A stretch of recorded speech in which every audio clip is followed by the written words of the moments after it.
આ સાબુદાણા અને મોરૈયો છે, એને મેં મિક્સરમાં દળી લીધો છે છાશમાં.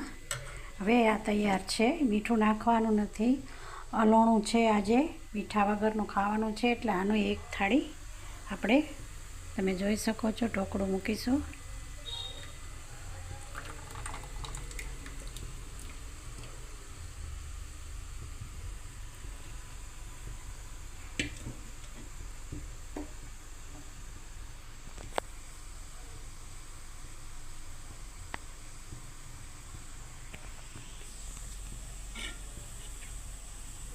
સાબુદાણા પલાળવાના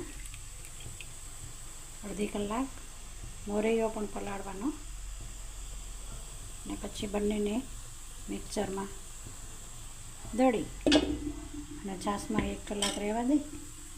પછી આ મીઠા વગરના ઢોકળા મૂકું છું.